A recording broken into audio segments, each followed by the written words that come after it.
Olá, boa noite a todos.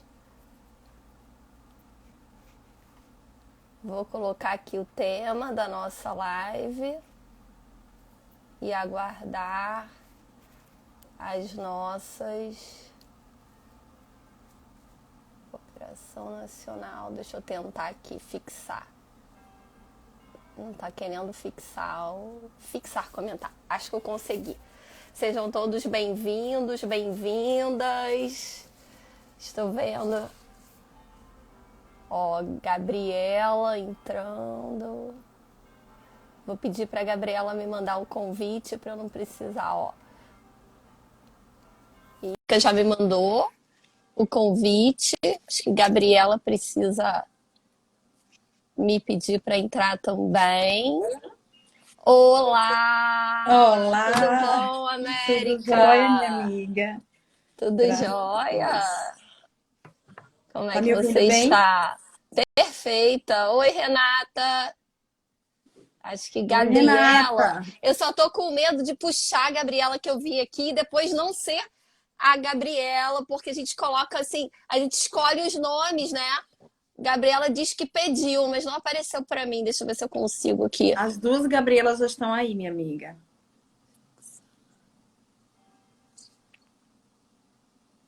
Deixa eu ver se eu consigo puxá-las aqui.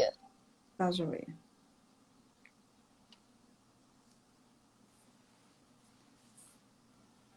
Pronto.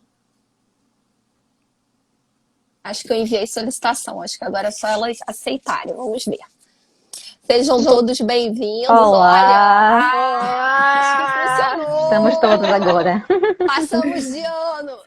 Show de bola! Passamos de Vocês ano, estão porque me agora ouvindo? nós. Perfeitamente. Nossa, muito bom, muito Ai, que bom. coisa boa estar com vocês. A Igualmente, alegria toda Gabriela. é muito bom. E um tema Uma que honra está na enorme esse ordem do dia. convite. É, É o Queridos, grande tema do vamos, judiciário, né? não é? E então vamos, agora que a gente conseguiu, nós conseguimos aqui então nos reunir nós quatro, né? Vamos dar as boas-vindas aqui a todos e todas que estão entrando aqui no nosso perfil do Elas no Processo. Todas nós fazemos parte do Elas no Processo, um projeto que muito nos honra, não é mesmo? E aí fomos brindadas aí com esse convite para falar na noite de hoje sobre o tema da cooperação nacional, um tema que está na ordem do dia. Nós tivemos algumas obras publicadas nos últimos tempos, a culminância da Resolução 350 do CNJ. Então, a gente vai bater um papo sobre esse tema, os impactos desse tema, os impactos da resolução. Então, sejam todos bem-vindos aí nessa noite de terça-feira para estar conosco para falar. E pela ordem que nós combinamos aqui, né, de organização das nossas, professor Flávio entrando, todo mundo aí, da nossa fala, nós vamos então começar com a Maria Gabriela Campos, né? E aí eu vou fazer assim, eu vou apresentar na medida em que as nossas, vamos colocar assim, expositoras nessa nossa conversa forem fazendo as suas apresentações, tá bom? Então, a gente vai começar com a Maria Gabriela Campos. A Maria Gabriela ela é advogada e mestre em Direito Processual Civil pela Universidade Federal de Pernambuco, professora convidada da ESA de Pernambuco, membro da Associação Norte e Nordeste de Professores de Processo, a nossa querida ANEP, e do Instituto dos Advogados de Pernambuco, IAP. É membro da Comissão de Conciliação, Mediação e Arbitragem da OAB de Pernambuco. E a Maria Gabriela ela vai nos brindar essa noite com uma fala a respeito da parte geral, então, desse panorama geral da cooperação nacional, para a gente ir, então, se familiarizando com o tema e se ambientando com o tema da nossa fala dessa noite. Maria Gabriela, é uma alegria ter você, te conhecer aí. Já te citava nesse tema, você tem um livro muito obrigada. bom. Né? A gente, como professora, como pesquisadora, a gente está sempre caçando, né? Esse professor está sempre caçando as obras que tem sobre os temas, e eu já tinha te encontrado, então é muito Ai, que bom aí coisa boa. te ouvir em primeira pessoa. Então, queria também, antes de eu te passar a palavra, mandar um beijo, um abraço muito carinhoso para a América e para a Gabriela também, que estão aí dividindo, fazendo esse quarteto fantástico aí da gente nelas no processo. Um beijo grande para vocês. E aí, então, eu passo a palavra para Maria Gabriela aí pelos próximos 10 a 12 minutos. A sala é toda Bom, sua. ai, obrigada. Bom, professora Flávia, eu já agradeço bastante a apresentação. Me sinto muito honrada por saber que você leu meu livro, né? Encontrou meu livro aí. Para mim é uma honra muito grande. Primeiro, eu queria agradecer o espaço do Elas no Processo. Esse projeto é um projeto maravilhoso que permite com que nós tenhamos esse tipo de oportunidade de comentar e debater os assuntos que nós pesquisamos de processo, e é uma grande honra dividir esse espaço com você, com a Gabi, com a América, que eu nutro bastante carinho. Bem, nesse curto espaço de tempo, né, a mim me coube fazer um panorama geral do tema da cooperação judiciária nacional. Eu tenho aí mais ou menos 12 minutos para falar, e eu separei 5 pontos para falar um pouco, para também não atropelar a fala das minhas colegas que vão me suceder. Bem, o primeiro ponto que eu queria falar é do âmbito da cooperação judiciária nacional. E ao pesquisar esse tema, né, para a minha dissertação de mestrado, eu defendi no início de 2019.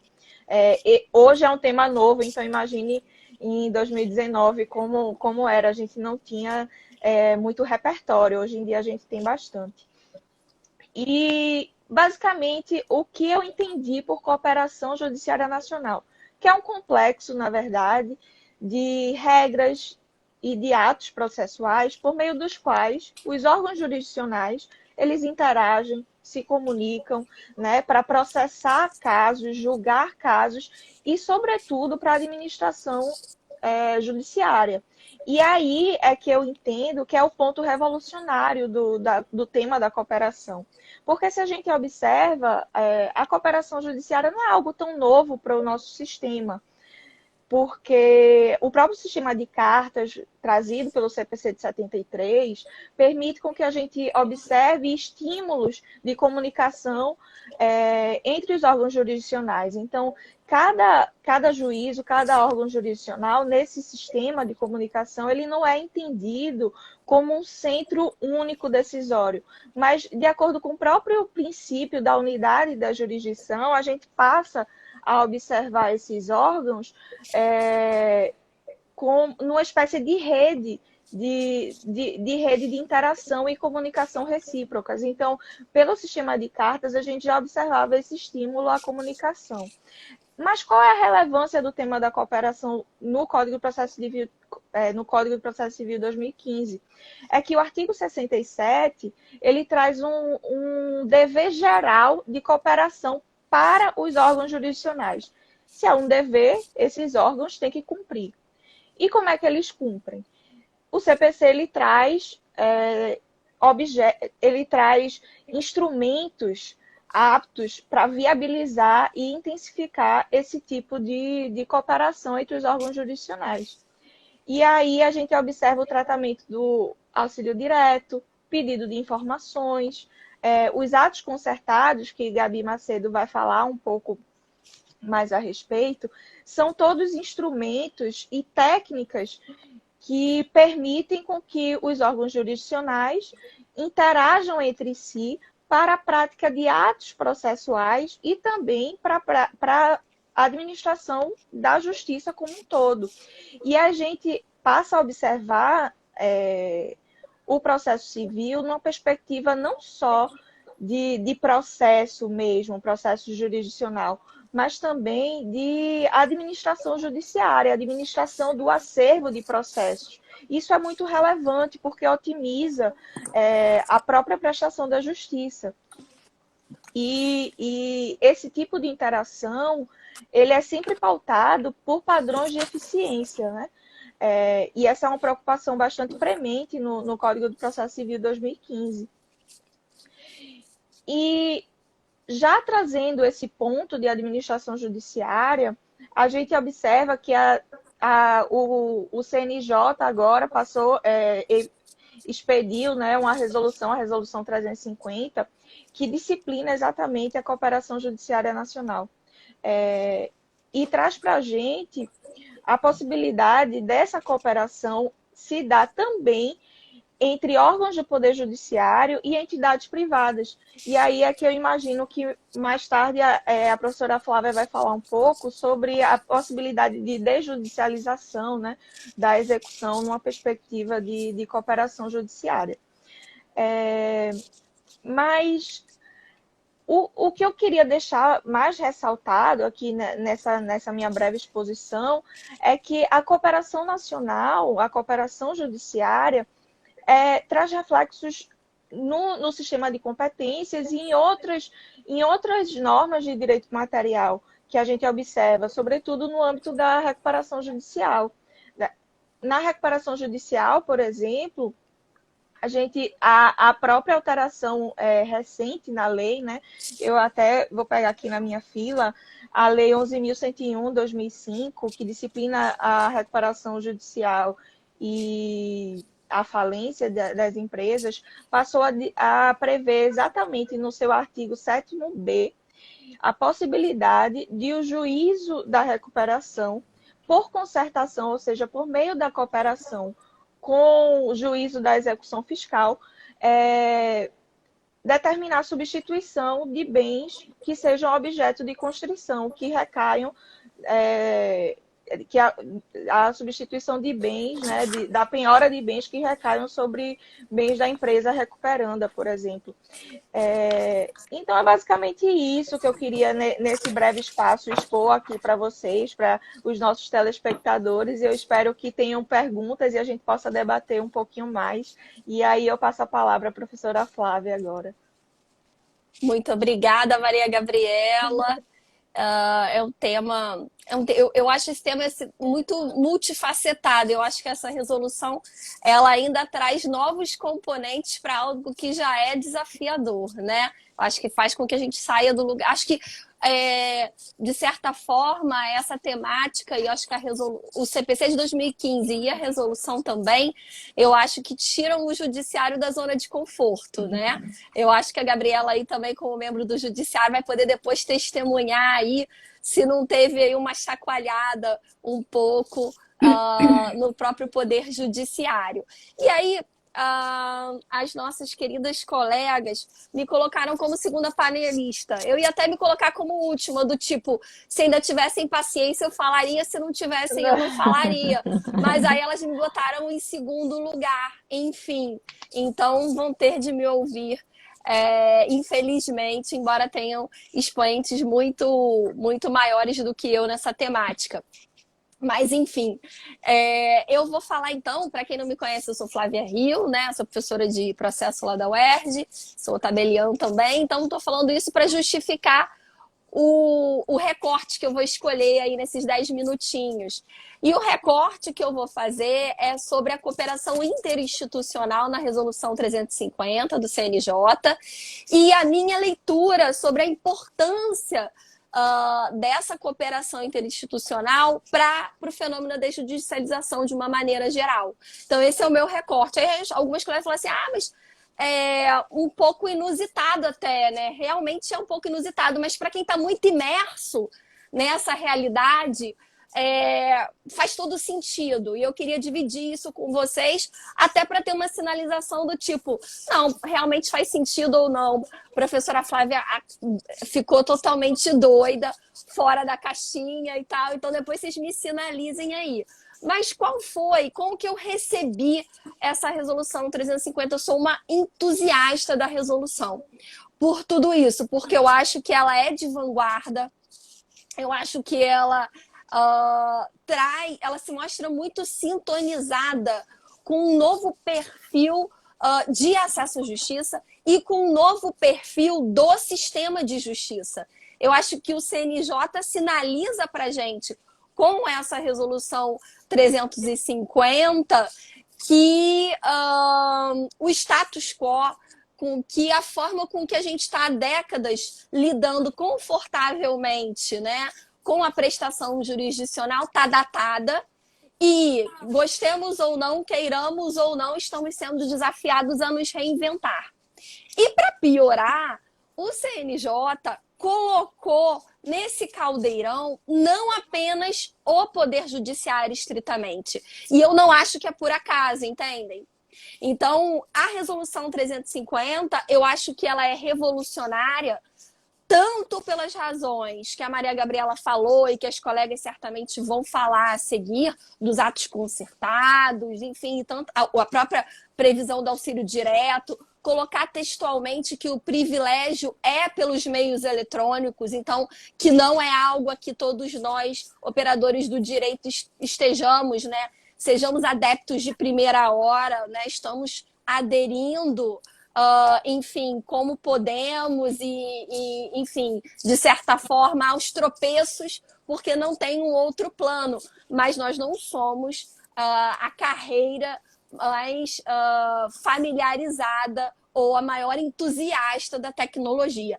Então, a gente vê que em várias frentes essa resolução, como outras resoluções recentes do CNJ, tiram todos nós da zona de conforto.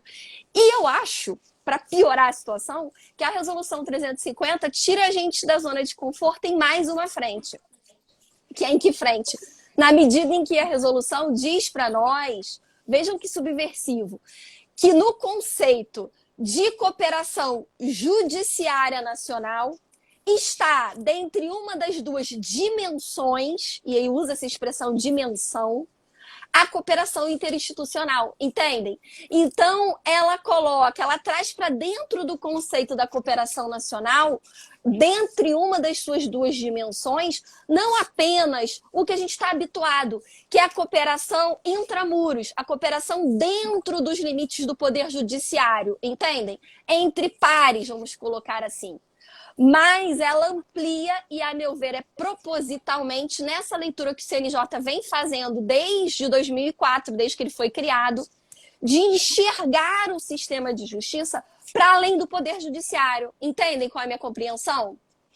E aí, para o bem, chamando quem está, digamos assim, de fora desse muro do poder judiciário a cooperar, a colaborar. E aí vai ao encontro de que, para que a prestação jurisdicional ela saia contento, não tem mais como a gente colocar todas as fichas ou todo o ônus ou colocar o abacaxi todo no colo dos magistrados, entendem? Então, há necessidade da gente ter aí, dentro desse sistema de justiça que passa e tem o Poder Judiciário no seu centro, mas que passa pelo judiciário, mas não se esgota mais nele. Então, ele vai dizer o quê? Que a cooperação interinstitucional, ela vai se dar, e aí eu estou falando de memória, tá? Mas alguma coisa do tipo, entre o Poder Judiciário, órgãos do Poder Judiciário e instituições ou entidades que possam, direto ou indiretamente, contribuir para a boa administração da justiça. Ou seja, para a boa prestação jurisdicional, entendem? Então, quer dizer, chamou todo mundo para a guerra, né? E aí que entra o meu link com... e aí depois, mais à frente, é lógico que tem uma segunda parte da resolução que fala especificamente na dinâmica interna do Poder Judiciário, né? Que, lógico, precisa ser regulamentada pelo CNJ. Mas vocês vejam que na primeira metade, quando o CNJ, acho que salvo engano, se a memória não me falha, lá pelo artigo 6º, em que elenca uma série de atos que podem ser praticados, vocês vejam que não há restrição ali. Entendem? Então, eu acho que a gente precisa fazer uma interpretação sistemática da resolução à luz do quê? Do sistema de justiça que a gente tem hoje e à luz também de todo o trabalho que o CNJ vem desenvolvendo de 2004 para cá. Que o CNJ, a minha leitura é que ele é um dos protagonistas da desjudicialização no Brasil. Então, se hoje o Brasil se encontra e deu passos largos na desjudicialização, assim como vários outros países do mundo, e em algumas searas eu diria que a gente está à frente de outros países do mundo, como na área de família, de jurisdição voluntária de família, a gente tem isso em boa parte por obra do CNJ, entendem? Então tem uma dobradinha legislador-CNJ. A gente não pode tirar o crédito do CNJ, a meu ver, de forma alguma. E eu acho que a Resolução 350, ela entra nessa trajetória, entendem? E eu acho ela muito importante, por quê? Porque, de fato, se você cobra... E aí eu estou falando, eu como delegatária do cartório extrajudicial, e vou falar disso porque aí eu consigo juntar teoria e prática, né? Então me sinto mais confortável, porque posso falar em primeira pessoa. Então, a partir do momento que o CNJ e o legislador lançam mão do artigo 236 da Constituição e convocam a gente do extrajudicial para dividir um pouco esse peso, né? Que realmente é um fardo pesado que paira décadas sobre os ombros do Poder Judiciário, a dividir um pouco esse fardo, e aí a gente fala compartilhar, né, em alguma medida, o exercício da jurisdição, mais especificamente da voluntária. Então, é lógico que não tem como fazer essa exigência sem municiar esses novos agentes de instrumentos e mecanismos para conseguir se desincumbir bem deles, entendem? Então, eu acho que a Resolução 350, eu me apropriei muito bem dela e eu aplaudo muito o CNJ porque eu vejo essa iniciativa, entendem? Não só de cobrar, mas também de nos municiar ou pelo menos permitir e criar caminhos que a gente tenha uma dobradinha, um canal de diálogo saudável, construtivo com o judiciário. Porque, como eu disse, eu acho que no Estado democrático de direito, jamais a gente pode tirar o judiciário de cena. Jamais. Ele é o gatekeeper, ele é o fiel da balança, né? Então, por mais que o extrajudicial venha a cooperar, seja chamado cada vez mais a colaborar, a compartilhar, a dividir tarefas, o Poder Judiciário sempre vai ter de estar lá, e isso é importante no Estado democrático de direito. Então, nesse compartilhamento de funções e de funções que a gente pode ou não catalogar como jurisdicionais, conforme, enfim, a corrente com a qual nós nos filiemos, a que nós nos filiemos, mas, enfim, independentemente da catalogação, mas nesse compartilhamento de funções, e se o Poder Judiciário continua ali, não só como última ratio, mas também como fiscal do extrajudicial, é importante que a gente tenha esse canal de diálogo, e é isso que eu acho que a Resolução 350 traz para nós. Um dos pontos que eles vão trazer para nós, que é muito importante, é permitir que haja, sejam estabelecidos convênios, rotinas, e por que não? Também atos concertados entre o âmbito judicial e o segmento extrajudicial. E eu acho que se a gente se apropriar disso, nós conseguimos agregar muito em termos de economia e eficiência. Por quê? Porque tem vários procedimentos que já foram desjudicializados. E neles há instrução probatória, entendem? Então, vou dar alguns exemplos. Registro tardio de nascimento, alteração de prenome, sexo e virtude de transexualidade, paternidade e maternidade socioafetiva, enfim. Temos aí dezenas de procedimentos que têm instrução probatória, entendem? Mais ou menos sofisticadas. Algumas são até bem sofisticadas, com entrevista dos interessados, cotejo entre entrevistas. As entrevistas, os depoimentos têm que ser pessoais, separados. Então, enfim, tem toda uma gama aí de atos probatórios que são praticados na presença do delegatário, entendem? E se a gente não se apropriar e aproveitar para o bem a Resolução 350, a gente corre o risco de ter que fazer tudo de novo, caso aquele procedimento precise, em alguma medida, desaguar no âmbito judicial, entendem? Seja porque tem um parecer negativo do MP por alguma questiúncula, justificável, lógico, porque o âmbito extrajudicial está atrelado a uma legalidade estrita, então, faltando um documento ou havendo algum senão, vai ter que desaguar no judiciário. Mas, se a gente não se organizar, entendem? Para o bem, a dobradinha judicial e extrajudicial corre o risco de a gente ter que começar tudo de novo. Então, é um trabalho dobrado, entendem? Então, esse é um segmento. Outro segmento que a gente consegue pensar, que a gente já tem a recomendação 28 de 2018 do CNJ, e que essa resolução vem corroborar, que é o quê? A gente ter convênio entre o segmento judicial e o extra, para que o extrajudicial funcione como Sejusc em localidades em que nós tenhamos um número reduzido de mediadores judiciais, entendem? Então, você aproveita a estrutura do extrajudicial, o ambiente do extrajudicial, sem onerar os cofres públicos, sem onerar o judiciário, e a gente faz aí um ato concreto de cooperação a bem do jurisdicionado, a bem da eficiência do poder judiciário, dando as mãos, entendem? Entre quem está dentro e quem está fora dos muros. Então, a gente consegue ter aproveitamento em vários segmentos. Instrutório, atos de comunicação também, execução, por exemplo, quando a gente fala em... Não é o tema daqui, mas, por exemplo, meios coercitivos atípicos. A gente pode pensar em uma série de medidas que podem ser implementadas junto aos cartórios extrajudiciais que vão trazer incômodos para o jurisdicionado, entendem? E a gente consegue, então, de forma criativa, criar esses protocolos para trazer uma dinâmica para a própria efetividade da execução. Entendem? Lógico que o extrajudicial não vai atinar para isso sozinho, nem tem poder para fazer isso sozinho. E o judicial também não.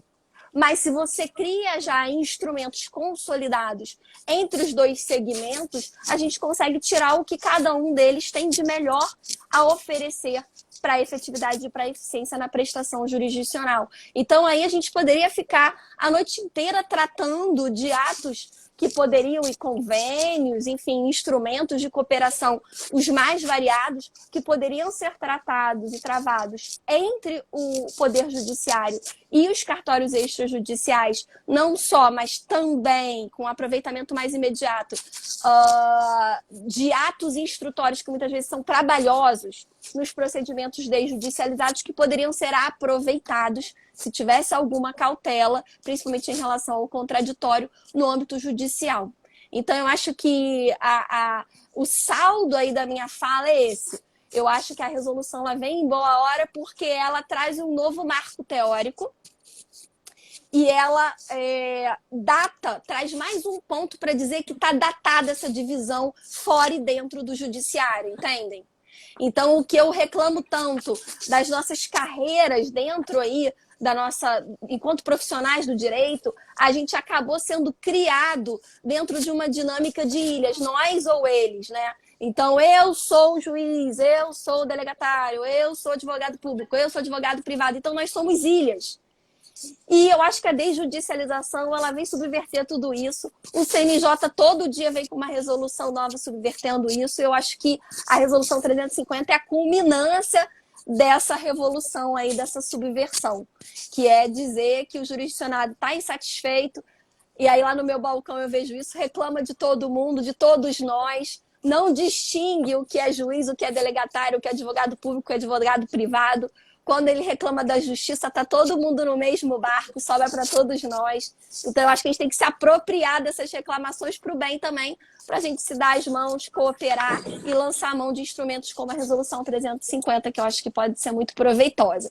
Então, o CNJ lançou a isca. Vamos ver se a gente vai morder e se a gente vai aproveitar. Mas eu acho que o saldo são muitos aplausos aí para o CNJ. Pois bem, então o resumão aí de tudo que eu queria dividir com vocês é um pouco isso. A gente então vai dar seguimento para ouvir quem realmente interessa. E aí eu vou, pela ordem aqui, passar a palavra para Gabriela Macedo.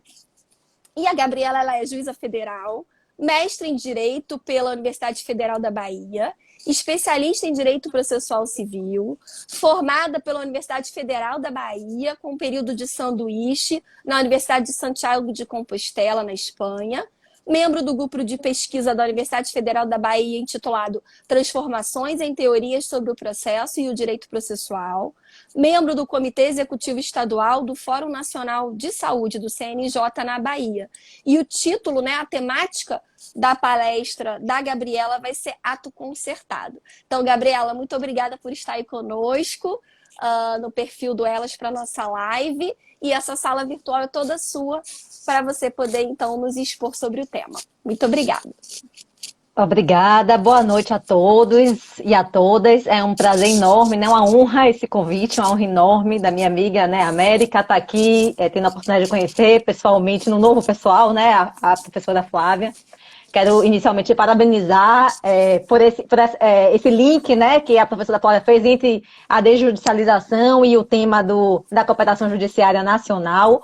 Foi excelente a palestra, né? E acrescentar até que, além desse caráter normativo que a Resolução 350 teve um papel simbólico muito grande, né? Porque já era possível esse acordo, né, entre os órgãos judiciais e extrajudiciais, mas há agora um novo estímulo, né? E transfere também o protagonismo, como a professora bem colocou, para os órgãos não judiciais. Né, e mostra a importância disso para se trazer uma prestação jurisdicional mais efetiva, mais eficiente.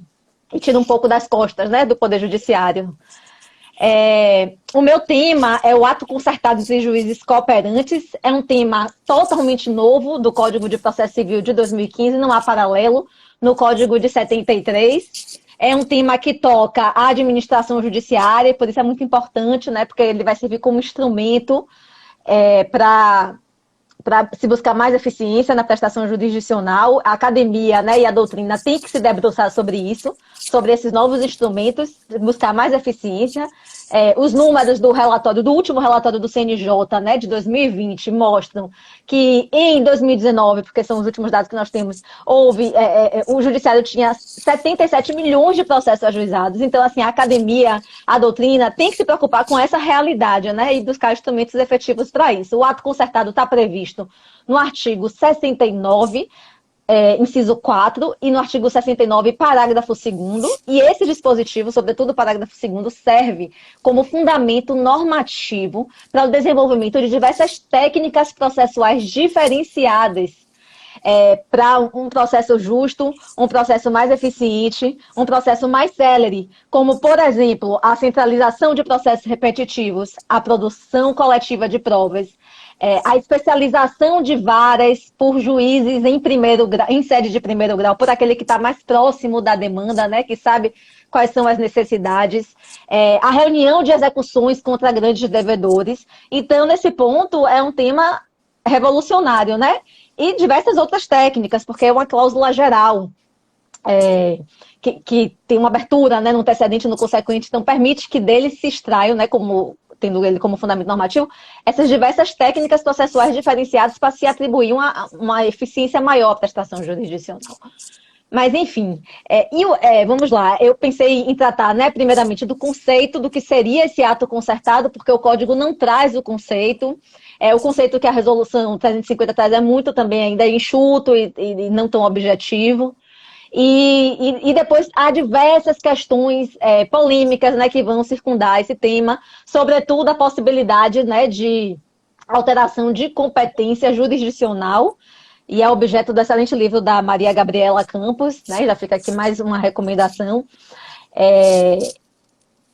Essa questão da alteração da competência, né, por ato concertado, por um ato que seria um ato administrativo e não por lei, né, como nós estamos acostumados. Então é preciso abrir a caixinha, né, da competência, repensar, alterar as ferramentas em relação ao tema da competência jurisdicional.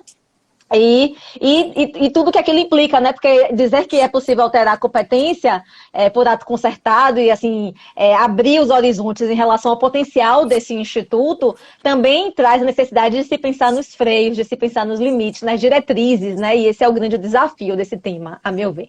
Então vamos lá, o que seria esse misterioso ato concertado, né, que está lá previsto no artigo 69.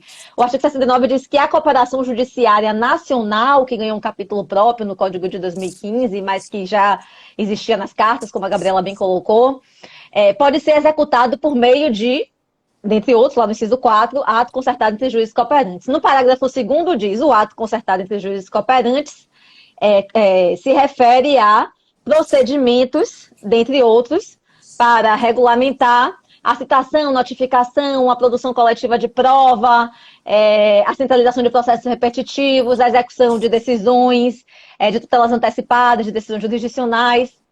Então, a partir desses dois dispositivos, que trata, né, que fala de procedimento, né, o procedimento para uma regulamentação para, uma disciplina para tratar de relações que parecem ser mais duradouras entre os juízos, e a partir de uma nova concepção da teoria das fontes do processo, né, que deixou de ver a lei como única fonte, né, e aí abre o leque das fontes para tratar também os negócios jurídicos processuais como fonte do direito processual, as resoluções do CNJ, atos administrativos dos tribunais que especializam várias, por exemplo, que mexem na competência. Então, a partir dessa nova concepção da teoria das fontes do processo, eu vou me filiar ao entendimento que o professor Fred Didier vem trazendo já desde 2020, na primeira edição do livro dele sobre cooperação judiciária nacional, de que o ato concertado é um ajuste entre juízes, um negócio jurídico,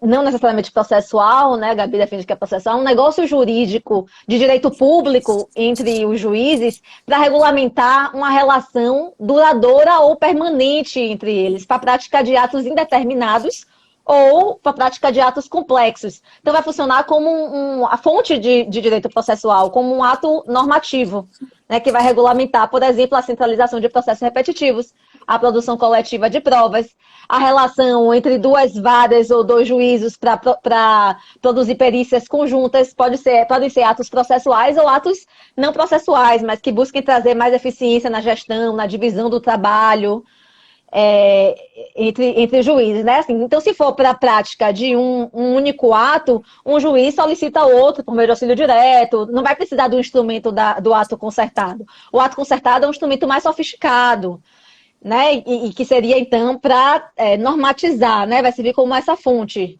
de norma processual. E esse ato concertado, qual é o potencial dele? Né? É possível, por meio de ato concertado, alterar a competência para julgamento? Essa é uma grande questão, né? Um dos pontos mais sensíveis do tema. E me parece que hoje não há mais dúvida, sobretudo porque a Resolução 350, ela traz no artigo 6º, inciso 5º, a possibilidade dentre os possíveis atos de cooperação, a possibilidade dos juízes cooperantes definirem um dos juízos para definir questões comuns ou questões semelhantes, sem especificar se essas questões serão prévias ou principais. Então, se há a possibilidade de definir a competência de um outro juízo para definir uma questão que pode ser principal, há a possibilidade de alteração de competência para julgamento, né, do poder decisório. É um tema sensível porque vai tocar dois pontos, dois princípios, né, fundamentais do processo, que é a da indelegabilidade da jurisdição e o princípio do juiz natural. Só como eu coloquei aqui no início, né, da minha fala, é preciso repensar a teoria da competência, né? Não mais a ideia de que apenas um juiz é competente, apenas se buscar na lei quem é o juiz competente, mas aquela ideia também sobre a ótica da eficiência do juízo que pode julgar melhor a causa, né? E redefinir a partir disso um novo núcleo para o juiz natural, né? Preocupado com a imparcialidade desse juiz, com a objetividade desse juiz ou juízo, e não apenas com a inflexibilidade, com a rigidez da norma, até porque isso não é mais visto, isso não é mais essa ideia clássica do juiz natural, não é mais compatível com a realidade dos nossos tempos, né? Porque se nós formos olhar as práticas que já são realizadas nos tribunais, que buscam juntar, né, que buscam acoplar a ideia de eficiência à ideia da definição do juízo competente e a ideia do princípio do juiz natural, vamos ver que nós já temos os mutirões de audiência que fixa o juiz, né, após o ato, temos a convocação de juízes, a administração da competência ali no tribunal, que já não é tão rígida, né? Já não fica mais naquela ideia do tudo ou nada, né? Competente ou não competente. E podemos falar até da prática da competência para determinado ato, né? Buscar dentro do processo, o processo a concatenação de vários atos, né? Dentro daquele processo, buscar qual é o juízo mais competente, mais eficiente, que vai trazer uma prestação jurisdicional mais célere ou com mais qualidade para a prática de determinado ato. A produção de determinada prova pode ser um determinado juízo que está mais perto das partes. A oitiva de determinado perito, por exemplo, numa capital onde tem as pessoas mais especializadas, o julgamento já por um juízo que seja mais especializado, né? Isso E nessa linha, o CNJ trouxe até essa resolução 385, agora a ideia do núcleo 4.0, né? Já preocupado com essa questão da especialização do juízo, da prestação de sair da caixinha, né? E da prestação jurisdicional, de uma prestação jurisdicional mais adequada. Então, não só pela resolução 350, mas por essa nova concepção que nós devemos ter do juiz natural, que é muito, que é bem tratada, né? Perfeitamente tratada pelo professor Antônio do Passo Cabral, a colega da Flávia, né, lá da UERJ, no livro Juiz Natural e Princípio da Eficiência, né, traz essa nova concepção que nós devemos ter da competência, da ideia da competência, a ideia da competência adequada, né? Então, seja pela ideia da competência adequada, pela nova concepção do juiz natural, que deve acoplar a ideia de eficiência, seja pela resolução 350, que, a meu ver, já trouxe claramente essa possibilidade, e seja pela própria previsão do artigo 69, parágrafo 2º, inciso 6º, que traz, dentre as hipóteses lá típicas previstas de ato concertado, a centralização de processo repetitivo. Veja que o próprio Código trouxe uma hipótese de alteração de competência para julgamento por ato concertado. O próprio Código, a própria lei, né? E daí eu posso extrair o quê? Que o CPC trouxe uma nova hipótese de alteração de competência, assim como nós temos o incidente de resolução de demandas repetitivas, o IAC, o incidente de deslocamento de competência por violação de direitos humanos, hipóteses legais de alteração de competência. Só que nesse caso, veja que o Código deu um passo adiante e não trouxe apenas a hipótese da centralização de processo repetitivo, mas além de outras, ele diz assim no parágrafo 2º, né, que o ato concertado poderá consistir, além de outros atos, ou seja, ele abre uma janela de oportunidade na centralização de processos repetitivos. A centralização de processos repetitivos só mostra que há possibilidade de alterar a competência, mas não apenas por essa técnica, mas por outras técnicas que desse dispositivo podem ser extraídas. Eu acho que ainda tenho mais uns minutinhos aí.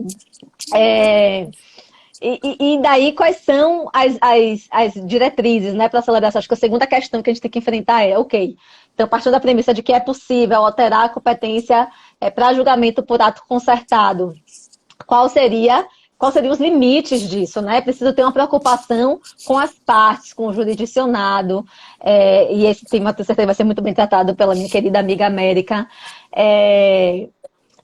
Quais são as diretrizes para essa alteração de competência? Porque não se pode fazer qualquer coisa, né? É preciso ter segurança ainda no sistema. Então, duas questões muito importantes no tema do ato concertado. Quais são os parâmetros para a celebração do ato concertado, a diretriz para a celebração do ato concertado, que não se restringe, né? Ressalto isso aqui, a alteração de competência para julgamento, né? Mas tem dentro dela diversas técnicas que podem ser extraídas, como também as diretrizes, mais especificamente, que esse é o tema mais difícil, mais sofisticado, para alteração da competência para julgamento, né? Então, em relação ao ato concertado de um modo geral, eu penso que, como diretriz geral, nós temos o quê? O respeito aos direitos fundamentais das partes, né? A ideia de que, na dúvida, indúbio, né? Eu chamo assim, indúbio pro concertação, né? Na mesma linha da diretriz de indúbio pro libertate, que rege os negócios jurídicos processuais. Então, quando nós nos deparamos com questões como a falta de regulamentação desse tema pelos regimentos dos tribunais e a dúvida se precisa ter uma autorização prévia para cada ato concertado pelo tribunal, se precisa ter uma homologação para que o ato concertado celebrado pelos juízes tenha eficácia, né? Possa ser aplicado. Se é preciso que o tribunal homologue, eu penso que não. Se não há regra restringindo, em dúvida, pró-concertação, em dúvida, pró-instrumentos que tragam mais eficiência ao processo, com segurança, óbvio. Então, o respeito às novas diretrizes do juiz natural, porque o juiz natural não deixou de existir, na verdade, ele tem que ser observado, mas com esse novo núcleo, né, que é bem proposto pelo professor Antônio Passo Cabral, que é a ideia de que deve haver imparcialidade, não deve haver subjetivismos, deve haver objetividade, previsibilidade da regra de competência. Isso deve ser observado no ato concertado para que ele seja válido. Então, nós temos que também afastar ideias, mitos que se criam de que não se pode alterar, que vai haver violação da lei, argumentos que eu chamo argumentos de resistência, né? Nós temos que tirar esses argumentos de resistência, de que a norma de direito processual é uma norma indisponível, é uma norma cogente, e que por isso não poderia ser disposta pelos juízes, e tanto pode que são dispostas pelas partes, até, né, a Convenção de Arbitragem dispõe sobre a própria possibilidade de levar ao judiciário determinada demanda. Então, isso já, já não é mais uma questão, né, para o direito processual. E em relação a... então, nós entendemos isso como os parâmetros gerais. Em relação especificamente à alteração de competência para julgamento por ato concertado, que, como eu coloquei, seria o tema mais delicado, eu vejo como diretriz, esse tema é bem polêmico. O Antônio do Passo Cabral pensa de um jeito, o professor Edilton Meirelles, aqui da Bahia, que também se debruça sobre esse tema, desembargador do trabalho, pós-doutor, pensa de outra forma. O professor Fred Didier também adota já uma outra linha, uma terceira linha. O Alexandre Câmara adota uma quarta linha. Então, isso só para mostrar que ainda é um tema em construção, né? Essa questão da fixação de quais são as diretrizes para a prática do ato concertado, porque é novo, é revolucionário, como eu coloquei. Mas, assim, o que é que me parece? Que as regras constitucionais de competência material e em razão da pessoa, essas não poderiam ser alteradas por ato concertado infralegal, que seria um ato administrativo, né, um ato normativo criado pelos próprios juízes, né, em primeiro grau, ou até pelos desembargadores, não tem limite, né, mas como regra, acho que foi um instrumento mais previsto para o primeiro grau. Então, essas regras constitucionais de competência que foram criadas a partir da estrutura política, a estrutura de formação do Poder Judiciário, né, já partindo da premissa de que é importante que tenham juízes especializados em cada uma daquelas áreas, daquelas matérias, isso sim me parece que não vai poder ser alterado por ato concertado. Mas seria mais eficiente que, em relação ao mesmo fato, o mesmo desastre de Mariana, um desastre ambiental, as demandas da Justiça Estadual e da Justiça Federal fossem reunidas. Aí qual é a solução, né? Eu vejo duas soluções. Ou a aprovação de decisões conjuntas, então pode ser feito um ato concertado para que as duas justiças decidam conjuntamente, ou, como o professor Fred Didier propõe, a celebração de um ato concertado para fixar as questões prévias, questões prejudiciais, que para isso não faltaria competência. E depois cada juízo, o juiz do trabalho, o juiz federal, julga a sua demanda. Tá? Eu vou parar por aqui, eu vou só fazer uma corrida rápida de quais seriam esses critérios para mim, para não roubar a fala maravilhosa da minha amiga América, que eu vi aqui que eu já estou com um tempo super avançado. Mas me parece que dentro da mesma justiça, o critério não seria competência relativa e competência absoluta. A competência ela poderia, mesmo a competência absoluta dentro da mesma justiça, ela poderia ser alterada, como a competência dos juizados e da vara comum. Essas demandas poderiam ser reunidas numa vara comum, as demandas de juizado, por exemplo, quando a mudança quando elas têm a mesma questão comum e a alteração de competência decorre apenas do valor atribuído num pedido de danos morais, por exemplo, entendeu? Então, se a parte atribui um valor baixo, vai para o juizado. Um valor alto vai para a justiça. E aí seria interessante reunir essas demandas semelhantes quando tem um volume muito grande de demandas, né? A competência relativa poderia ser alterada. Enfim, é um tema muito rico, há muita coisa para ser tratada acerca desses limites. Se há um direito ao opt-out, eu estou vendo aqui o professor Leonardo da Cunha, quero agradecer a audiência dele, né? A presença dele, é um professor muito querido. E ele mesmo trouxe essa questão do opt-out, né? Se há esse direito ao opt-out, quais seriam os instrumentos, né, para as partes combaterem esse ato concertado. Então, há muita questão a ser tratada dentro do ato concertado. Eu vou devolver a fala para que a minha amiga possa nos, assim, abrilhantar, né, com o conteúdo que ela tem para nos trazer desse tema e deixar aí também o desejo, né, de investigar mais, de estudar mais, de conhecer mais o tema. Tá? Muito obrigada. Maravilha. Gabriela, nós que agradecemos a sua fala e é muito bom a gente ver uma magistrada, né, uma juíza que realmente abraça essa ideia, aceita esse desafio aí que o CNJ nos coloca e nos propõe. Eu acho que isso, em alguma maneira, revigora, dá um sopro aí de vitalidade para todos nós, de a gente ver que foi uma aposta acertada do CNJ. Então, eu, pessoalmente, particularmente, Gabriela, fico muito feliz de ver assim, o brilho nos seus olhos quando você fala desse tema, sabendo que é um tema desafiador para a magistratura, em especial. É desafiador para a gente também, como eu falei antes, mas a gente sabe que é mais desafiador ainda para vocês, já que vocês são, lógico, o destinatário principal aí, foi em quem o CNJ postou as maiores fichas quando editou essa resolução. Então, fico muito feliz, não só com o conteúdo técnico, mas com esse brilho nos seus olhos aí. E aí a gente vê que a gente pode vislumbrar um futuro promissor para essa resolução, né? E agora, então, não digo que a gente vai fechar com chave de ouro, mas porque, enfim, depois, se as nossas palestrantes quiserem enfim, dialogar com a outra, fazer qualquer colocação, fiquem à vontade. Mas a gente vai, então, em termos de exposição corrida, fechar com chave de ouro com a nossa querida professora América Cardoso Barreto Lima Nejaim. A América é doutoranda em Direito pela Universidade Federal da Bahia, mestre em Direito pela Universidade Estácio de Sá, advogada militante, professora de graduação e pós-graduação, membro da Associação Internacional de Direito de Seguro, membro do Instituto Brasileiro de Direito Processual, membro do grupo de pesquisa Transformações nas Teorias sobre o Processo de Direito Processual, coordenado pelo professor Fred Didier e Paula Sarno, que foi até o grupo de pesquisa que eu mencionei antes, né? Que a Gabriela faz parte. Membro do grupo de pesquisa Processo Civil Contemporâneo da Universidade Federal do Ceará, sob a coordenação da nossa querida professora Janaína Noleto. Membro do grupo de pesquisa Direito Processual e Democracia, lá da nossa querida UERJ, que eu coordeno. Líder do grupo de pesquisa Novos Paradigmas da Justiça e Cooperação Judiciária Nacional pela Universidade de Tiradentes. E o tema da nossa querida América na noite de hoje vai ser participação das partes no ato concertado à luz da Resolução 350 do CNJ. América, minha querida amiga, a sala virtual é sua para você fazer a sua exposição e nos brindar aí com o seu conhecimento. Boa noite a todos e todas. Eu estou assim, muito feliz, muito honrada de estar aqui ao lado dessas mulheres maravilhosas que eu admiro.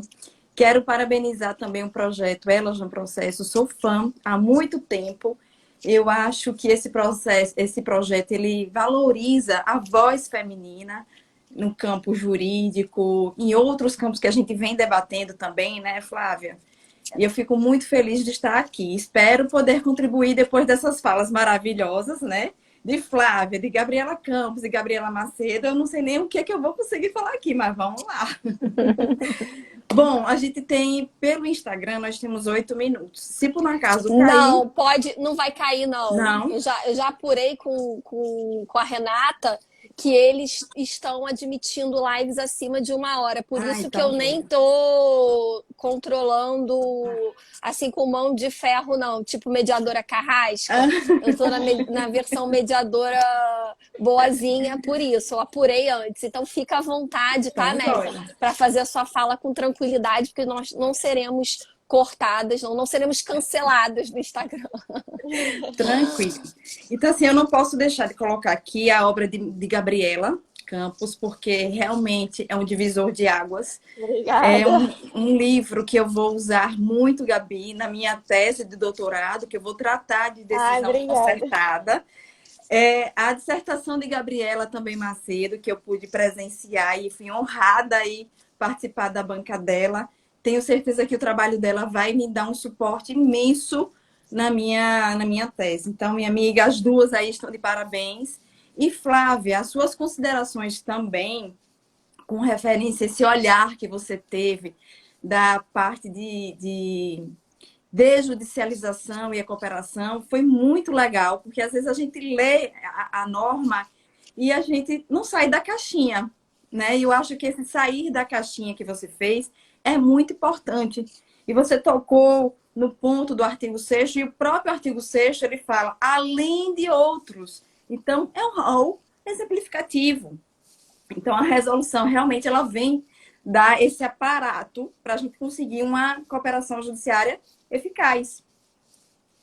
E aí, eu queria só fazer uma introduçãozinha. Como a Gabriela falou, nós já tínhamos a cooperação. E aí, o Código de Processo Civil, nos artigos 67, 68, 69, ela veio dar uma valorização a esse grande instrumento de cooperação judiciária, observando a eficiência processual. E aí, a Resolução 350 de 2020, ela fez o quê? Uma modernização dessa cooperação judiciária. Ela dialoga, ela complementa esses artigos do Código de Processo Civil, traçando diretrizes, procedimentos entre essa cooperação do Poder Judiciário entre si e do Poder Judiciário com instituições e entidades. Então, eu vejo também a resolução como um boom uma revolução aí na atividade jurisdicional, voltada para a eficiência, para uma decisão justa, efetiva e adequada. E a resolução, eu vejo também que ela traz princípios norteadores, né? Então, a gente pode colocar aqui o princípio da eficiência da administração pública, prevista lá no artigo 37, da própria eficiência processual, da cooperação processual, do contraditório, que eu vou falar aqui, imparcialidade, publicidade, fundamentação, juiz natural, instrumentalidade das formas. E esses princípios a gente consegue visualizar na redação do artigo 5º da resolução, incisos 4 e 5, e também o artigo 8º, nos seus parágrafos 1º e 2º.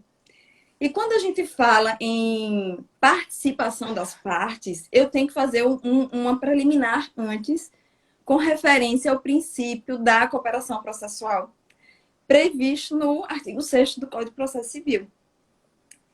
Então, quando a gente fala em participação, a gente traz um modelo cooperativo de participação no processo. O diálogo entre os sujeitos do processo, e que a participação das partes agora é uma participação voltada a um gerenciamento compartilhado. E por que eu coloco isso? Gabriela fala bem também sobre isso, as duas Gabrielas nos trabalhos falam muito dessa questão do compartilhamento da gestão do processo.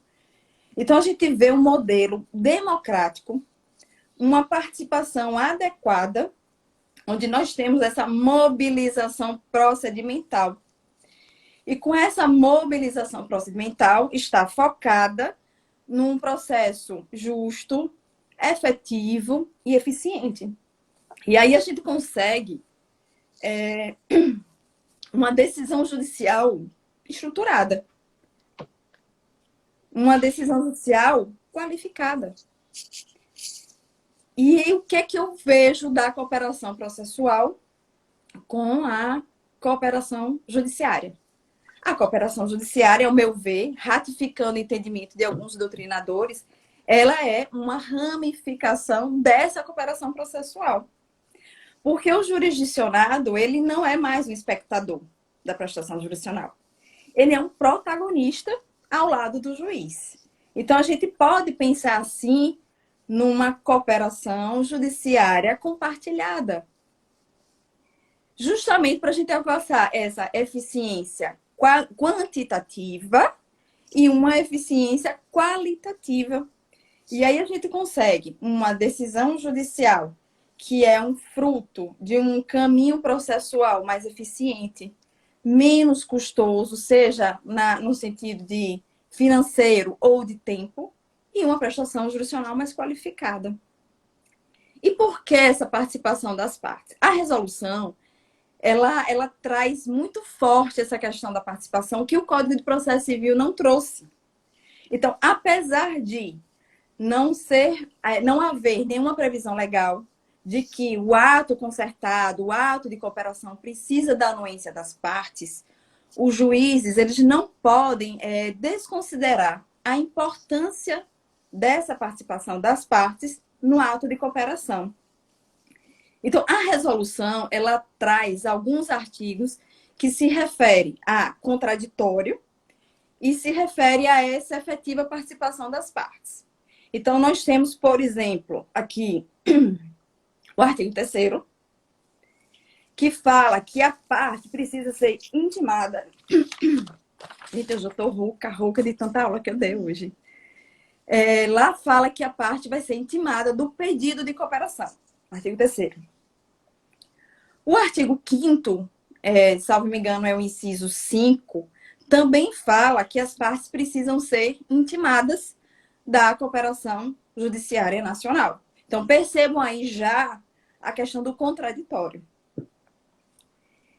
O artigo 8º, parágrafo 4º, ele fala do direito que é dado às partes de solicitarem também a cooperação. Vejam, nós já temos aí 3 artigos. E nós temos dois artigos muito importantes com referência à participação das partes, que é o artigo 8º, o 9º. E aqui a resolução ela faz um link com o artigo 357 do Código de Processo Civil, da parte de saneamento e organização do processo. O que a resolução ela coloca? Ela diz assim, no artigo 8º, acho que é o 8º, parágrafo 3º. Deixa eu só confirmar aqui, para ver se eu não me enganei, para não falar o dispositivo errado. É esse mesmo. Então, ele fala assim, que o juiz, ele intimará as partes vão ser ouvidas do auto de concertação para que elas possam solicitar esclarecimentos e ajustes no ato de cooperação. Olha que interessante. A parte dialogando com o juiz aí. E esse artigo, eu entendo, minhas amigas, que ele vem legitimar o ato de cooperação.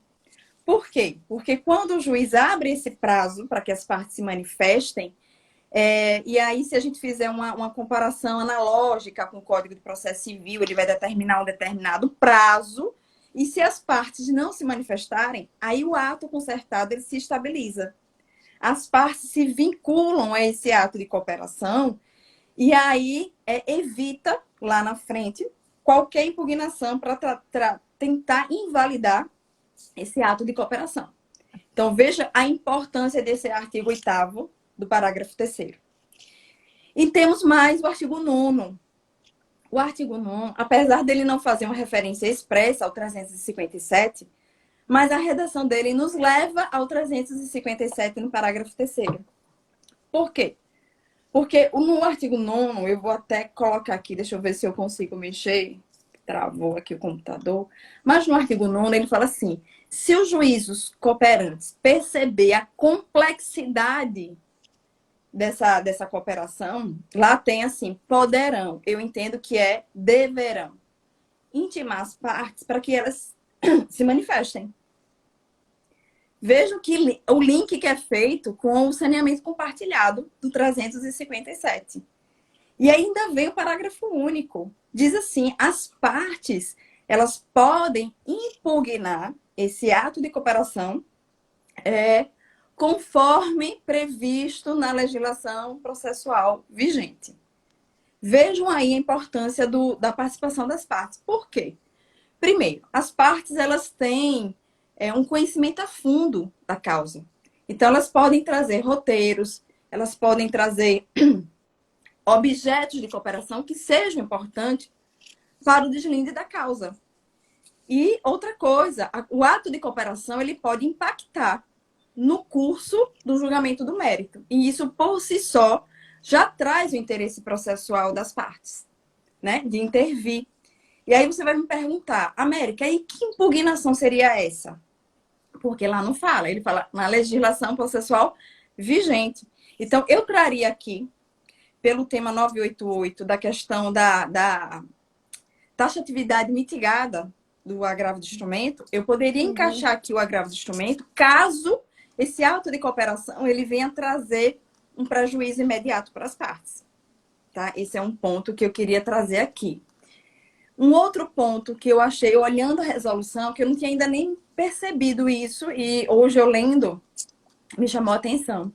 Justamente no artigo 6º, que Gabriela falou, no inciso 5, que ele fala assim, os juízes, eles podem determinar a competência para determinadas decisões de questões comuns, semelhantes, observando-se, contudo, o artigo 62 e o artigo 63. E esses artigos 62 e 63 fala de quê? Da disponibilidade das partes com referência à competência, o foro de eleição.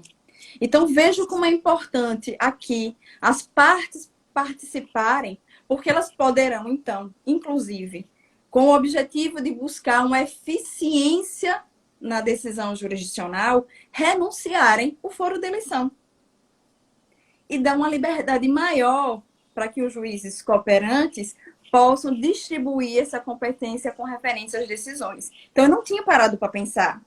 Olhei a redação e hoje me chamou a atenção. Por quê? Porque se as partes participam, se elas cooperam e elas têm uma conduta dialógica com o juiz, uma conduta multifacetada, um policentrismo processual que venha realmente trazer essa eficiência, elas poderão, de um acordo justamente para alcançar essa eficiência, elas poderão dizer, não, a gente renuncia ao foro de eleição. Ainda que esse foro de eleição não seja abusivo, mas a gente quer que a decisão seja uma decisão mais justa, mais adequada e mais eficiente. Então, a resolução, para mim, ela veio trazer, assim, diretrizes importantes. Claro, não fechou. Existem vácuos que a gente, doutrinador, a jurisprudência vai tentar fechar esse vácuo que existe ainda. Mas, quando a gente fala de gestão compartilhada, não quer dizer que a decisão judicial ela é produto de um consenso. Não. Até porque as partes elas têm interesses próprios, divergentes. Mas as partes têm um interesse processual convergente. Que interesse processual é esse? De uma participação paritária, de uma participação dialógica, com o fito de alcançar justamente essa prestação judicial eficiente, tanto qualitativamente quanto quantitativamente. Então, assim, eu vejo que essa participação das partes, realmente, ela vem trazer essa legitimidade. Veja, eu não estou falando de autorização, eu estou falando de legitimidade, porque a operação e a resolução, ela tenta desburocratizar os atos. Ela tenta trazer mais agilidade no cumprimento dos atos judiciais. Então, esse diálogo entre todos os sujeitos do processo com essa finalidade, de forma de bom senso, né, visualizando exatamente o amplo acesso à justiça, ela se torna imprescindível. Ela se torna imprescindível. Tá? Então, eu faço a leitura da resolução, onde tem poderão, eu entendo que deverão ser intimadas, para que o contraditório seja efetivado. E, aliás, esse contraditório prévio, eu entendo que deve acontecer desde o início da intenção de cooperar, no curso da cooperação, justamente para evitar essas decisões surpresas, né, que são combatidas pelo próprio artigo 9º e pelo artigo 10 do Código de Processo Civil. Então, assim, eu queria trazer de forma bem objetiva esses artigos que eu visualizei na resolução. Então, só para reforçar aqui, o artigo 3º, o artigo 5º, inciso 5, o artigo 8º, nos parágrafos 3º e 4º, e o artigo 9º. Ah, e ainda tem o 11 também, o parágrafo 1º, porque no artigo 11, parágrafo 1º, ele fala que o ato concertado, ele vai ser documentado obedecidas as normas fundamentais do processo. E normas fundamentais do processo, a gente inclui aqui o contraditório, tá? Então, são essas colocações que eu queria fazer aqui de forma bem breve, não sei se extrapolei o tempo, mas muito obrigada aí pela atenção de vocês. Nós que agradecemos, América. Então, viu, América, nós não fomos... Acho que a América até, eu não sei se sem querer, ela caiu exatamente na hora, não sei se ela foi mexer em alguma coisa, ela caiu justamente na hora que eu ia falar. Nós não fomos retiradas, excluídas do Instagram após a sua fala. Ela se excluiu. Deixa eu ver se ela vai se pedir para se incluir. Ela está pedindo para se incluir de volta. Enfim, eu aceitei ela de volta. Vamos ver se a internet, se for oscilação da internet, talvez ela tenha dificuldade. Conseguiu voltar. Que bom. A minha internet também, ela ensaiou travar no meio da sua fala, América, mas depois ela estava instável. Hoje de manhã eu tive que dar aula do celular, porque o meu computador disse que não ia de jeito nenhum entrar na sala virtual de aula, falou que se negava peremptoriamente, que não cabia recurso e tal, e aí eu tive que dar aula, uma aula de quase 2 horas no celular. Ainda bem que meu celular hoje, então, ele está trabalhando assim, ele vai dizer que ele está no trabalho escravo aqui, porque ele está trabalhando bastante hoje. Minhas queridas, então eu queria saber se vocês teriam algum comentário ou alguma ponderação cruzada em relação à fala de vocês, tá bom? Nesse último momento. Eu tenho, desculpa eu ter atropelado, professora Flávia. Só pegando um gancho com o que a América falou também, porque eu defendo, como o Gabi falou, que os atos concertados eles têm natureza negocial, né? E eu me lembro que quando eu passei a entender essa natureza dos atos concertados, eu fui muito questionada a respeito justamente da participação das partes. Poxa, como é que ficam as partes? As partes são as principais interessadas no processo, e elas ficam de fora disso. E aí, como a América falou, a Resolução 350 veio em boa hora, porque quando a gente começa a visualizar instrumentos de controle, na verdade, a gente está numa segunda etapa do estudo de cooperação judiciária, né? A primeira foi justamente entender o que é cooperação judiciária, que eu tentei brevemente expor na minha apresentação. E a segunda etapa, o maior desafio que eu entendo agora, é a gente começar a visualizar quais são os instrumentos de controle, quais são os parâmetros, até que ponto é possível cooperar sem que haja prejuízo, sem que fique, na verdade, aquela coisa, o oba-oba, né? Acho que a gente está numa live e pode falar nesse sentido. E aí, como a Gabriela falou, a ideia do... Não, minto, foi a América que falou a possibilidade de impugnar o ato concertado dentro do processo por meio de um agravo de instrumento, quem sabe um mandado de segurança. A gente pode visualizar também a própria petição pedindo ajustes, né? Pegando um pouco da técnica do 357, do saneamento. E o próprio conflito de competências. Não sei se o professor Leonardo está aqui, mas nesse livro que acabou de sair pela Juspod, fazendo o jabá, o professor Leonardo ele defende a possibilidade do conflito de competências como um instrumento para consertar a concertação de atos. E aí eu acho que isso também é algo bastante interessante e que vale a pena a gente se desbravar aí nesse meio de impugnação. Mas eu acho que é isso, basicamente. Mais uma vez, gostaria de agradecer o espaço. Eu acho que a gente está... o fato de a gente ter essa oportunidade é muito bacana, porque a gente está aí expondo a possibilidade de uma prestação de uma justiça mais efetiva. Aí, Leonardo falando consertar para consertar, eu gostei muito disso. Mas é isso, pessoal. Eu agradeço mais uma vez a oportunidade, espero que... Estou aqui à disposição caso tenham dúvidas e, enfim, para a gente debater. Esse ponto, né, que a América tocou é realmente muito importante, né, de qual é o papel das partes, né? Sempre que se discutir esse tema, discutir nos espaços de debate que nós tínhamos, em sala de aula, vinha essa questão de qual é o papel da parte, né? E acho que ainda tem questões que ainda precisam ser resolvidas, que não foram resolvidas pela Resolução 350, tal como, né? Qual é o poder da parte de barrar a celebração desse ato concertado?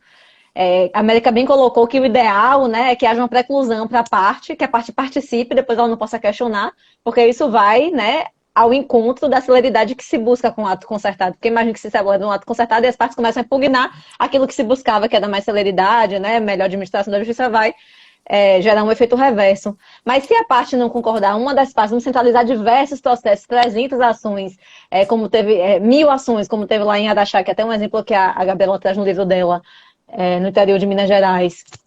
Isso em 2009, né? Quando foi feito, não foi um ato concertado, não tinha esse instrumento ainda, mas os juízes combinaram entre si de gerir as competências. E aí uma parte não concorda, 2, 3, 10 não concordam. E aí eles vão ter o poder de obstar. Então há um direito potestativo para a parte, essa questão precisa ser refletida. Há um direito potestativo para a parte, de impedir a celebração do ato concertado, né? Outra questão que a América tocou também, né? No conflito entre o ato concertado entre juízes cooperantes e o negócio jurídico de eleição de foro, qual que deve prevalecer? Qual é a natureza jurídica da regra de competência criada pelo ato concertado? É uma regra de competência relativa? E aí pode ser disposto pelas partes, as partes podem afastar. por meio do negócio celebrado entre eles, é uma regra de competência absoluta e por isso as partes não poderiam, né, por exemplo, quando se especializa uma vara, né, então seria uma competência material, é uma regra de competência absoluta e por isso as partes não poderiam dispor sobre ela. São questões, ou a gente tem que criar uma terceira categoria própria para as regras de competência criada pelos atos concertados, que não seria nem relativa nem absoluta, né? Há muito que se reconstruir na teoria da competência para amoldá-la a esse novo instituto, que é da cooperação judiciária, né? É uma questão. E a questão muito importante, que ainda precisa ser assim, desbravada, que ainda há pouco escrito, né? Temos esse excelente artigo do professor Leonardo da Cunha nesse livro, né? Que tem até artigo publicado da Gabi, da América, tem um artigo meu também, que ele traz o conflito de competência como uma das possibilidades, mas é preciso estruturar a teoria, né, da impugnação do ato concertado. É possível impugnar por meios administrativos, por meios correcionais, ou só por meio do conflito de competência, por meios judiciais, né, por meio de um processo judicial apenas. Qual seria a estruturação do regime de impugnação do ato, né, para se consertar, como botou a Gabi, a concertação, né, para se consertar o ato concertado? Me parece que nós podemos pensar em duas categorias, mas é algo que ainda está em construção, né? Numa categoria de impugnação concentrada do próprio instrumento, do ato concertado em si, e uma categoria difusa, dentro de cada processo onde aquele ato concertado produziu efeitos. E aí sim caberia o agravo de instrumento, como a América colocou, e eu concordo com ela, com base nesse recurso do STJ, da taxatividade mitigada do artigo 1015, né? Então, nós teríamos dois regimes. Um regime próprio de combate dos atos administrativos, que aí caberia um mandado de segurança, como a Gabriela, né, propôs. Caberia, talvez, até uma ação popular, porque o STJ vinha ampliando a possibilidade, né, de dano ao erário para também dano... A depender do caso, até reclamação constitucional, né? Também acho que cabe. Eu acho que a reclamação constitucional cabe tanto para impugnar de modo concentrado o ato concertado como instrumento, quanto para se impugnar dentro de cada processo. Quando ele produz efeitos dentro desse processo, né? Então, acho que dá para a gente... Desculpa até te interromper, mas eu acho que isso é o bacana da cooperação, porque a gente começa a observar o processo em duas dimensões, né? Exatamente. Uma dimensão processual e outra administrativa. E que no estrangeiro se fala de New Court Management, né? Então, de administração judiciária. Se você for ver na França, eles têm a jurisdição administrativa, se preocupam bastante com isso. Tanto é que eu tentei até pegar um pouco do direito francês para tentar trazer para cá, para a gente observar essa parte da questão de administração judiciária, né, de gestão processual. Então, acho que o ponto de partida é a gente dividir exatamente essas dimensões e, a partir daí, a gente começar a cascavilhar as implicações no processo e também endoprocessual, né, e as implicações extraprocessuais também. Porque, de uma forma ou de outra, há uma grande relevância para o nosso estudo, né? E me parece que nisso aí o grande instrumento é o conflito de competência, assim, o grande instrumento de impugnação, né? Que serviria tanto se você olhar o ato concertado do ponto de vista, né, da gestão, como um ato normativo, quanto em relação aos efeitos que ele produz dentro do processo. Porque quando você tem um conflito entre justiças distintas, se você usar os outros instrumentos, que é a grande dificuldade para se traçar essa estrutura, né? Essa dogmática, se traçar a dogmática da impugnação da cooperação judiciária e do ato concertado, mais precisamente, né? Que é o tema que eu trato, que eu penso, que eu reflito mais, como impugnar o ato praticado por essas duas justiças? Vai impugnar dentro de uma justiça só? Uhum. Então, o conflito de competência ele consegue trazer para um órgão que tenha jurisdição sobre esses dois, né? Sobre as duas justiças distintas. Por isso que me parece que o grande ponto é pensar mesmo sobre o conflito de competência como esse instrumento, além dos outros, óbvio, mas acho que é preciso reconstruir a teoria do conflito.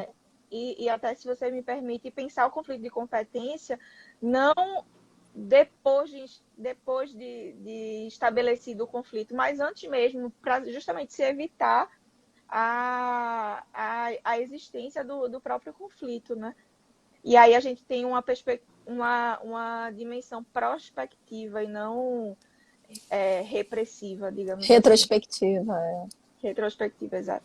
Que é o ideal, como a América colocou, né? Que se consiga conciliar todos os interesses, né? Dessas partes que estão envolvidas, né? Exatamente, minha amiga. Porque a Mas isso nem cooperação, sempre vai ser possível, assim, pela experiência que nós temos, na né? prática, Na prática, é sempre difícil estar conciliando todos esses interesses, né? Quanto mais quando forem processos multifacetados, com muitas partes, né?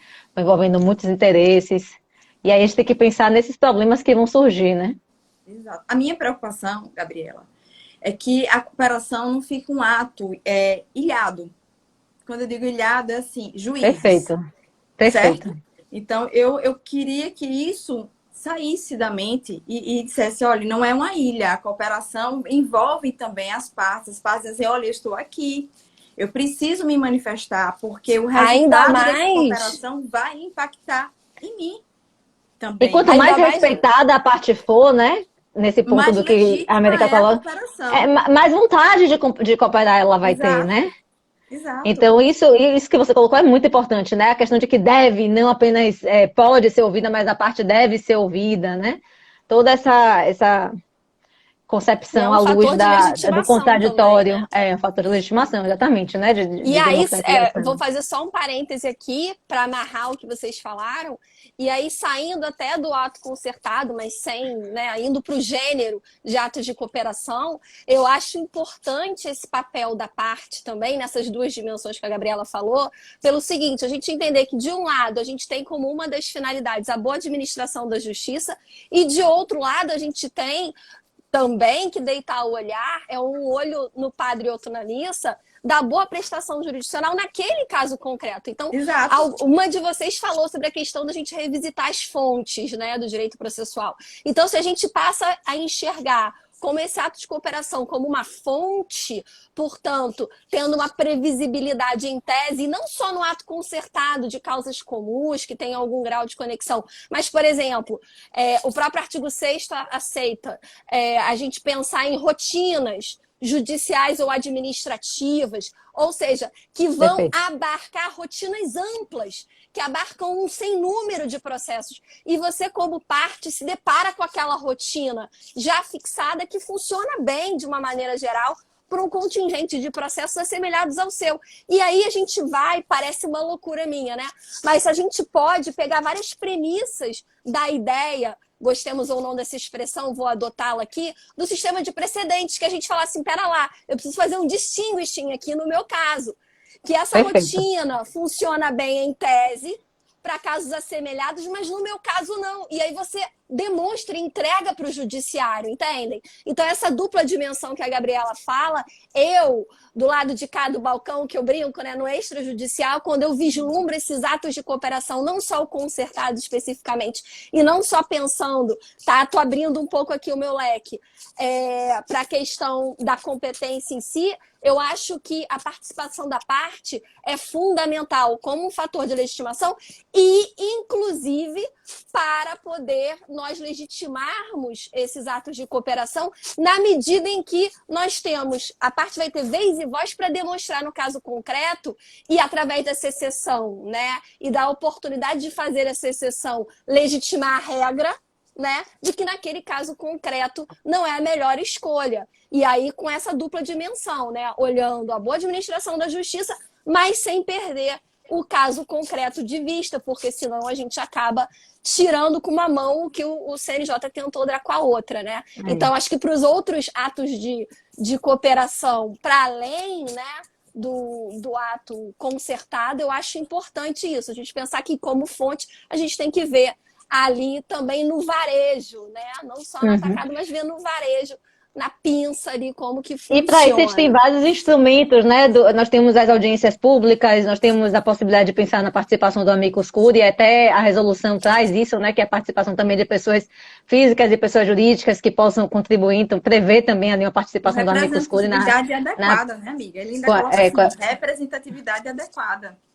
Então, assim, o judiciário realmente não está habituado com esses instrumentos, né? Não está habituado a conversar tanto com as partes. Se a gente trouxer para a prática, vamos ver que são poucas audiências públicas que nós assistimos, que nós presenciamos. Então, assim, é preciso tornar efetivo esse espaço de fala da parte, realmente, né? Nesses atos de gestão do judiciário, né? Trazer para a cultura do judiciário essa ideia da importância da participação, né? Da construção coletiva de soluções, né? Isso é muito importante. O professor Borba está aqui na nossa live, ele falando adequação sempre. Um abraço, viu, meu amigo? Professor Antônio Passo também, colegas aqui. E é isso, é como o Flávio falou, a gente tem que olhar o caso concreto. Então, é a prestação jurisdicional adequada àquele caso concreto. Pode ser que a cooperação naquele caso seja uma e no outro seja de uma outra forma. Então, isso é preciso ser observado. E eu sempre falo, o artigo 1º, para mim, do Código de Processo Civil, fecha, né? Fecha tudo. É o diálogo constante com a Constituição, os direitos fundamentais que precisam ser respeitados. Temos lá a dignidade da pessoa humana, no artigo 8º. Então, o artigo 1º, ele precisa estar focado nessa cooperação judiciária. Precisa estar focado. E aí, trabalhar os outros dispositivos, a resolução, ela deu um pontapé enorme nessa participação das partes, porque a gente olha o 66, ou 67, a gente olha o 68 e 69, a gente não consegue visualizar. Mas se a gente for lá para a Constituição e falar em contraditório, já temos uma resposta, está lá no artigo 1º, e a resolução ela vem confirmar isso aqui, olha, o contraditório, ele precisa ser observado também na cooperação judiciária. Ela não é uma ilha. É essa a minha preocupação. A cooperação não é uma ilha. Perfeito, perfeito. Então, eu, pelo menos, eu não vou dominar a live, não. Depois eu troco direct com as Gabrielas, com a América, para a gente continuar o nosso assunto, porque senão eu vou aqui desfiar o meu rosário aqui de comentários e perguntas, e aí não vai ter fim, né? Não vai ser uma live, vai ser uma rave, né? Porque essa temática, por exemplo, dessa tensão, né, entre cooperação e uma nova roupagem, né, do juiz natural, né, sem rasgá-lo, sem de maneira nenhuma esvaziá-lo de todo, né? É um tema muito sensível, né? E aí eu acho que o que a América falou vem muito a calhar. E eu sempre falo isso muito com os meus alunos, que é o quê? A gente sempre tem que voltar às origens, pensar em por que esse instituto foi criado, por que os atos concertados, os atos de cooperação foram criados. Então, eu acho que, para quê? Para que eles não sejam malversados, mal aplicados, deturpados. Então, eu acho que essa volta às origens, ela, sem querer, ela evita muitos equívocos, evita muitas ocasiões de uma aplicação equivocada e que, às vezes, até causa uma ruptura, um esgarçamento na própria credibilidade daquele instituto, né? Então, essa dosagem de até onde a parte vai dar as cartas em termos de definição da competência, entendem? Nos atos concertados, é um tema delicado ali, né? Porque fica numa zona limítrofe. Até porque a gente tem um segmento, a gente tem, por exemplo, o professor Carmona, que é super liberal, entende que você pode ter negócio jurídico processual para competência, incompetência absoluta, e assim, seja como for, mas é um tema sensível e não expressa a corrente majoritária. Então, quer dizer, para não haver até uma burla a própria lei ou a própria, digamos assim, interpretação majoritária que vem sendo dada enquanto um dos limites do 190. Então, é um tema para uma outra live, com certeza, né? E se não for, pode ter certeza que eu aqui vou aproveitar o nosso grupo para poder mergulhar em águas mais profundas, aprender com essas colegas queridas do nosso querido projeto Elas no Processo. Então, queria dar um minuto para cada uma para se despedir do nosso público tão querido, né? E tão célebre que está nos brindando nessa noite. Então, saudar aí a nossa audiência de forma afetuosa para a gente, infelizmente, se despedir. Bom, gente, eu queria aproveitar já e agradecer mais uma vez Mandar um abraço para todo mundo aqui que acompanhou a nossa live. Meninas, foi um prazer debater esse tema com vocês. É um tema que me é bastante caro e falar com vocês para mim foi uma grande honra. Não conhecia a professora Flávia, conheci agora. A América, a gente já tinha se falado antes, mas não nos conhecemos pessoalmente. E Gabizinha tá aí, já vai ter neném. Então foi um prazer estar aqui com vocês. Nem parece, né? Mas e um grande beijo, pessoal. Valeu. Também quero agradecer essa oportunidade nesse espaço de fala para a mulher processualista. Foi uma honra enorme debater esse tema com pessoas que eu admiro muito, né? Com tanto afinco, né? Com tanto amor pelo tema, né? É fácil perceber que o tema é um tema muito caro realmente para vocês. Fiquei assim a live inteira, meu Deus, que eu consiga terminar essa live, porque eu já estou assim com o barrigão. A qualquer momento vai ter trabalho de parto aqui, só esperando a bebê chegar. Mas deu tudo certo, graças a Deus. Eu fiquei aqui, minha filha, segura. Minha bebezinha tá chegando. É uma menina? É uma menina, né? Mais uma ela. Quem sabe mais uma ela no processo. Então, eu quero agradecer essa oportunidade, agradecer o convite, né? E dizer que foi um prazer enorme estar aqui com pessoas tão queridas. Vou aproveitar aqui e também falar mais uma vez que eu estou muito feliz de estar aqui junto de Gabriela Campos, Gabriela Macedo, de Flávia, que a gente está se aproximando cada vez mais, né, Flávia? Esse momento virtual foi uma forma que a gente conseguiu se aproximar. Eu em Sergipe, você no Rio de Janeiro, me aproximando de Gabriela Campos também, e a Gabi, que a gente fez disciplina juntas e viramos amigas aí. Então, é muito, muito, muito bom estar aqui, sentir esse calor humano, essa admiração recíproca entre mulheres grandiosas, estudiosas. Eu aprendo muito com vocês, tenho certeza disso. E parabenizar mais uma vez pelo projeto Elas no Processo, que outras e outras mulheres tenham voz, que a gente possa realmente gritar no bom sentido, que nos ouçam, porque nós temos o que falar, né? Nós temos o que falar. Então, eu desejo que Deus proteja todos que estão aqui na live, agradecer cada um que apareceu aqui e que Deus nos proteja hoje e sempre. Amém. Meninas, eu aqui como anfitriã queria então renovar o agradecimento. Todas nós fazemos parte desse coletivo, é um projeto de todas. Então eu estou aqui apenas, enfim, como a voz aí do nosso coletivo. Agradecer por vocês terem aceitado o convite, pelas palestras, pelas intervenções excelentes.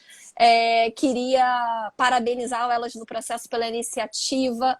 Professora América, que teve aí também a varinha de condão aí de organizar e colocar toda essa roda para girar. E parabenizar também duplamente a Gabriela por estar aí bravamente, é um exemplo para todas nós, para todas as elas no processo que estão aí, destemida, corajosa, né? Com amor à academia, com amor ao direito, bravamente mostrando aí toda a tecnicidade, também a gentileza, mas a bravura também das operadoras do direito, das professoras de processo, viu? Parabéns duplo para você, que venha com muita saúde a sua bebê, será muito bem-vinda aí e que a gente entregue para ela um mundo melhor. É o que a gente está tentando aqui, um pouquinho, né? Formiguinha, mas a gente está tentando aí na nossa iniciativa. Obrigada a todos que estiveram conosco, continuem conosco, nos sigam no Elas no Processo, que vem muita coisa boa pela frente aí. Essas mentes brilhantes estão sempre inventando novas iniciativas. Um beijo afetuoso, até breve. Tchau, Tchau, gente. tchau.